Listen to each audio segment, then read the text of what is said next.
Hey guys, it's Ginger here from Clism Gaming, along with my co-host, the Bearded One. That is me, aka Simpsons289 on YouTube. I have my own channel, just in case anyone is interested. Shameless plug. Sorry, I had to do it. That's funny. And also with us is Lord Hunter of Clism Gaming. And this guy. Okay. And today we're going to talk about Capcom and shit. And so all I'm their... going to hand you guys over to the Bearded One. All right, thank you. We'll talk to you guys about that. Thank you, Gingerbeard. So basically what I want to talk about is all the controversy that has shrouded Capcom over the last few years. Basically, I'm going to tell you 6 different things that Capcom has done over the last few years or so. I'm going to split it into 3 categories. Category 1, re-releasing games too early. Category 2, bullshit DLC practices. And Category 3, disregarding classic franchises. I'm going to interrupt you for a second, but didn't we talk about this in the pool the other day? Yes, we did.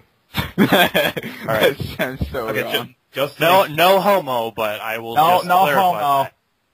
But yes, we were discussing this a couple days ago. Me and Gingerbeard. In the pool. In the pool. It was hot, okay? And 11:30 at night. At 11:30 at night. Anyway. In the pool. So I'm going to start with Category 1, re-releasing games too early. And I have 2 different scenarios revolving around Capcom.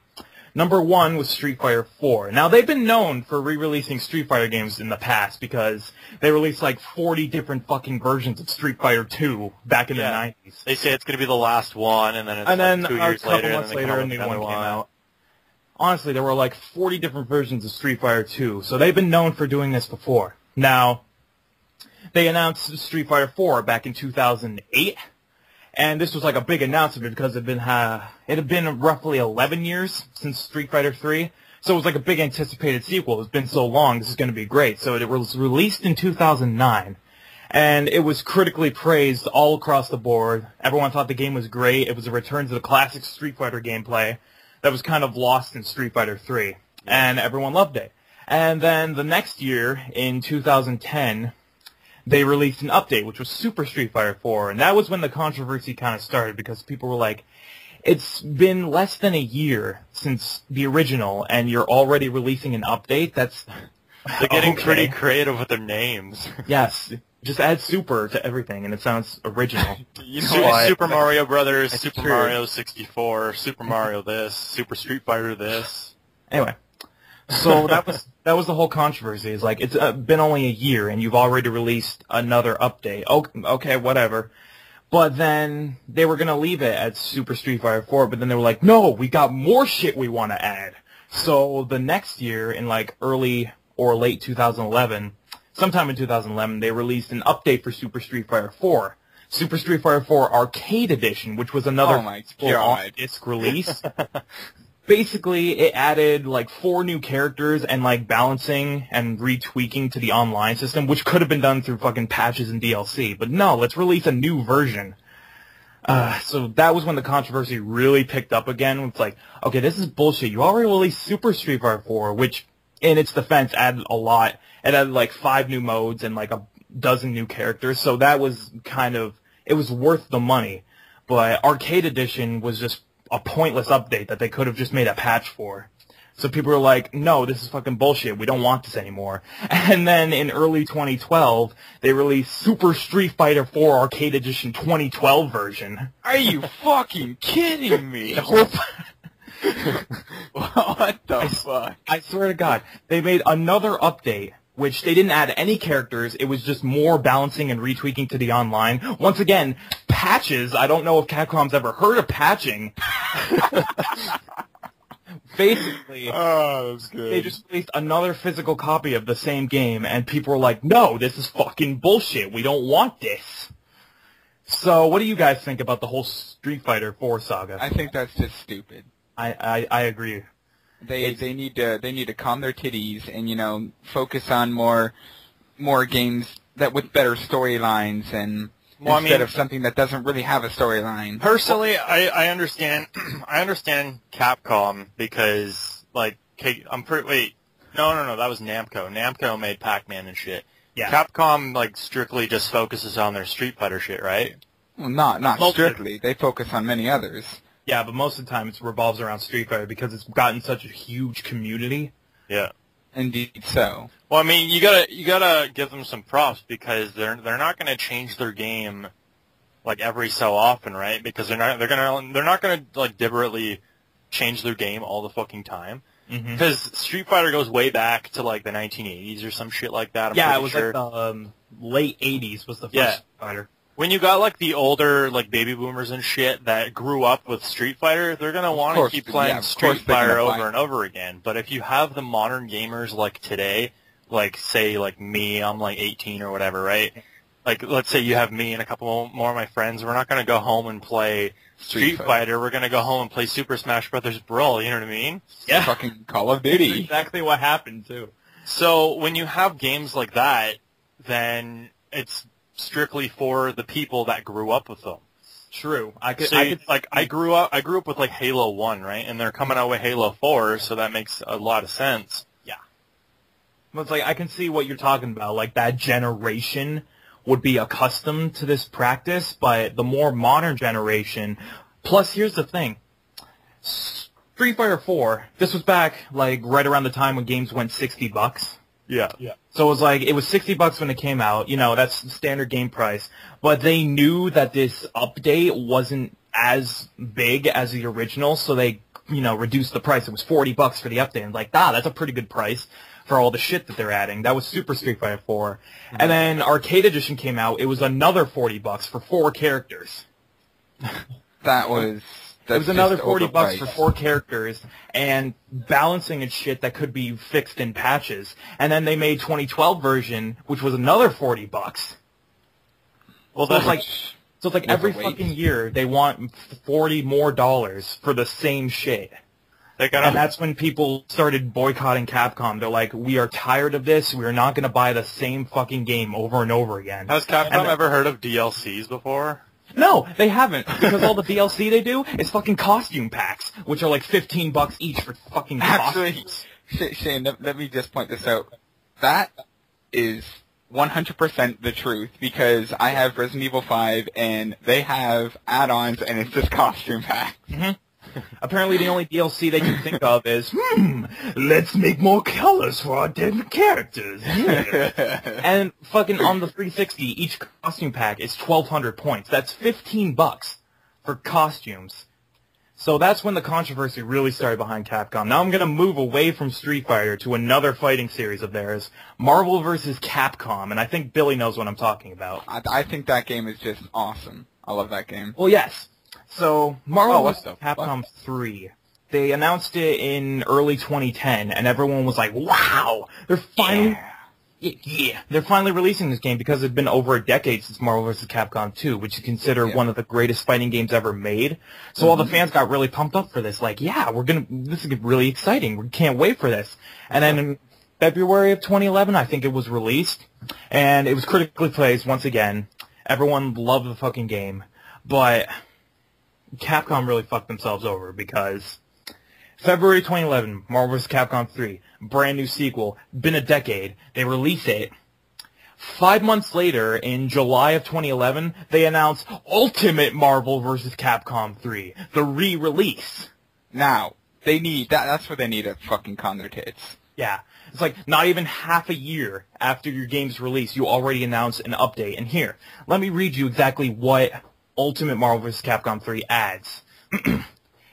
8 new stages, which the stages didn't really do anything. There was no environmental factors. It was just fucking cheesy background. It was just colorful backgrounds. So I don't consider that anything. 12 I just consider that an add-on, if anything. 12 new characters, which I'm going to read them off to you guys. There's Strider, which was like a fan favorite from Marvel vs. Capcom 3. Ghost Rider, which I like because Ghost Rider is kind of awesome in a fighting game. Iron Fist, never heard of him. Doctor Strange, never heard of him. Firebrand, never heard of him. Never heard of Doctor Strange? No, I haven't. Oh my god, bro, you need to get out more. Yeah, Nova, never heard of him unless it's Uber Hacksaw Nova, which is not. This guy. Virgil, never heard of him. I already said Strider. Here were the 3 big characters that they added. Frank West, Nemesis, and Phoenix Wright. So you think those 3 Capcom characters, fan favorites, especially Phoenix Wright, there are people who bought the game new just to play Phoenix Wright. That's sad. You know, Phoenix Wright is, like, famous in the Capcom community, so I don't... Indeed so, but why would you waste your money just to play as one extra character? Hey, you'd be surprised. You'd be surprised. Anyway, also, Hawkeye, you know, Hawkeye, big character. Yeah, I know. This is the fucking best. Let me know if you guys have ever heard of this character in the Marvel Universe. Rocket Raccoon. Never heard of that guy.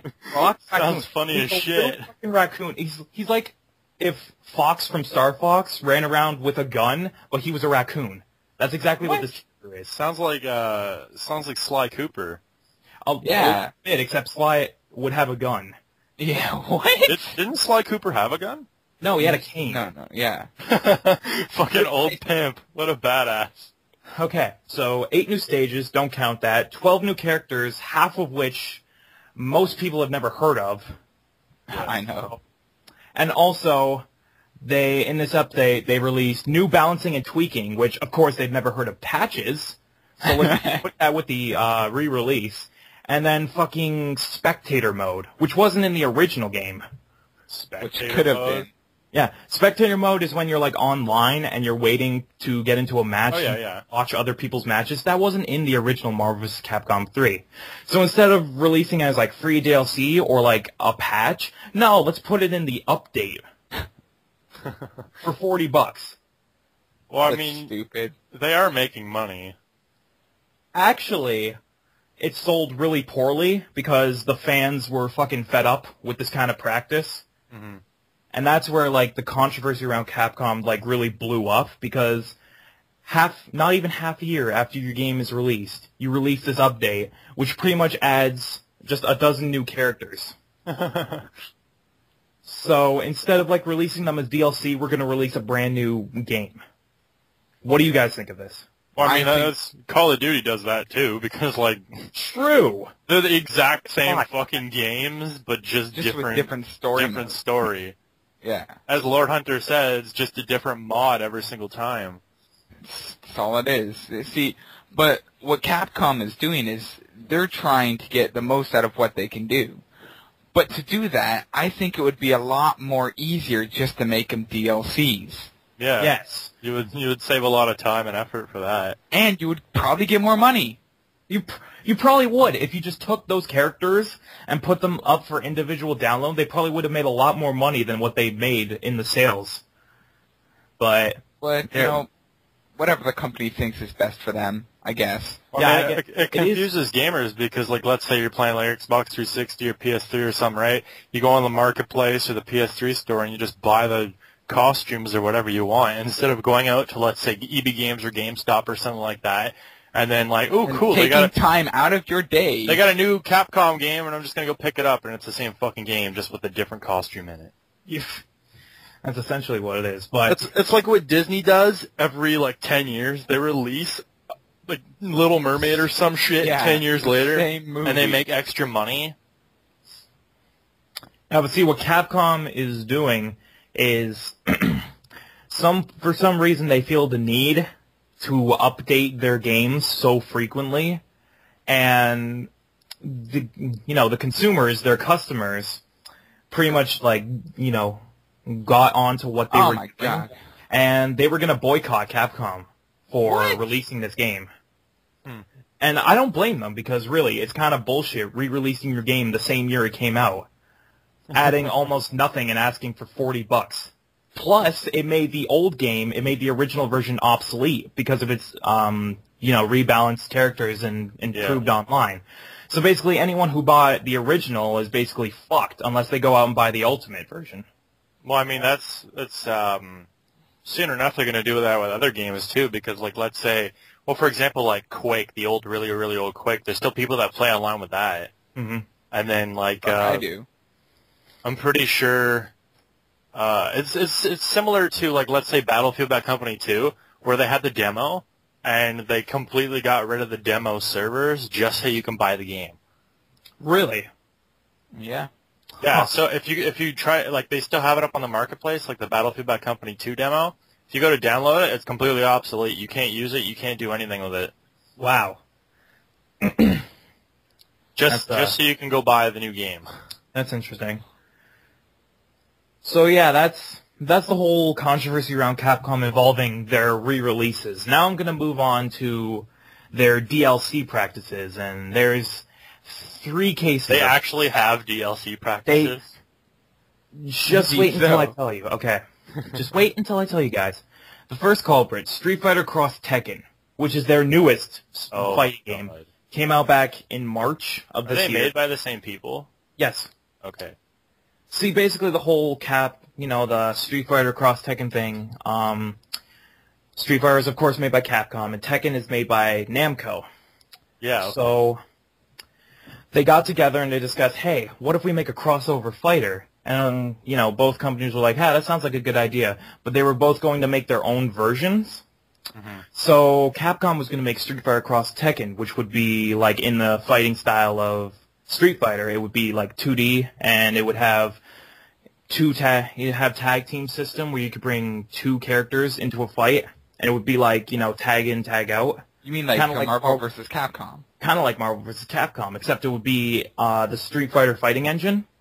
Oh, okay. And then Namco was going to do their version, which was Tekken Cross Street Fighter, which is basically the name reverse.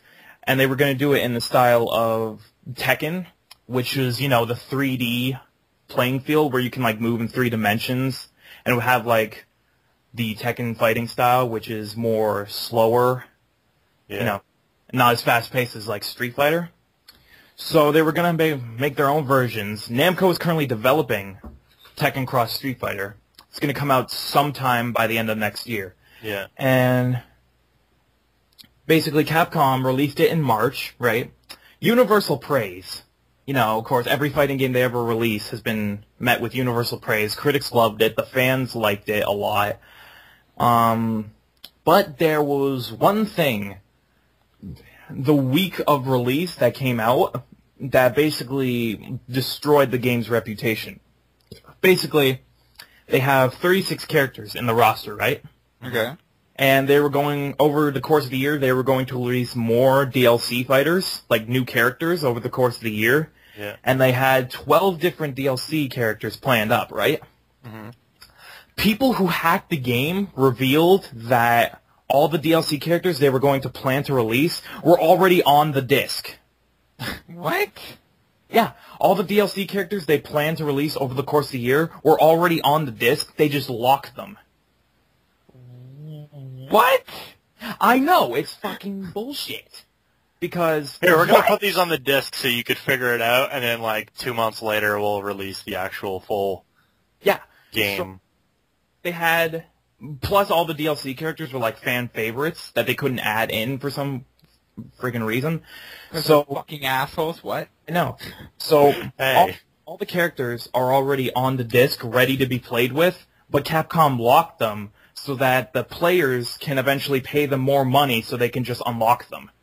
But people who hacked the game found out that the characters were already finished and could be played with right from the get-go. But Capcom, in their infinite wisdom, said, no, we're going to put them on the disc. And here's their reason. For convenience. So that people don't actually have to download shit to their hard drives. Because they said that people might have small hard drives that are running out of space, right? So we're not going to make, like, huge file sizes that you have to download for our characters. We're just going to place them on the disc, and we're going to lock them. So that once you pay for it, we can unlock it right away, and you can just play it off the disc. Well, I'm glad they care about that, but still. It's a bullshit practice because you shouldn't charge for something that's already there. If it's already there and you pay $60 for the game new, everyone should have the right to access that content. Mm-hmm. But you know what? We don't. We don't. In Capcom's eyes, we don't have the right to do anything. Well, I mean, they're the developers, so they do what they want, right? True, they control what they do, but seriously, if you have something that's on the disc and you lock it to get extra money out of the people who bought your game new, isn't that kind of abusing your power with the community? Yes, it is. So what do you guys think about this? I think that it's stupid. It is really stupid. Well, I mean, it's smart, but it's stupid. Yeah, I was just going to say it's a good idea because they have it on their disc instead of having to just do something else. But, I mean, they're the developer and they can do what they want with their cash, right? Yeah, but you got to admit that's kind of a dumb practice to, like, abuse all your customers like that. I agree that it's really smart, but I think it's one of the dumbest things I've ever heard. All right. Well, I don't know if you guys have anything else to say, but we're going to wrap this up real quick because I have no idea how much more time we have. But that was... We'll cut it off here, and then we'll start another part because there's still more. Still more. Do you sound like a fucking Street Fighter voice? Still more. All right. Well, we're going to have a commercial break, so-called. And we'll be back next episode. So this is Gingerbeard from Clism Gaming, Lord Hunter from Clism Gaming, and the fucking bearded one. Yep. So, yeah, he's got more to say about Capcom, so stay tuned, subscribe, do what you gotta do, and we'll put some shit in the description for your viewing pleasure. Peace out, bitches.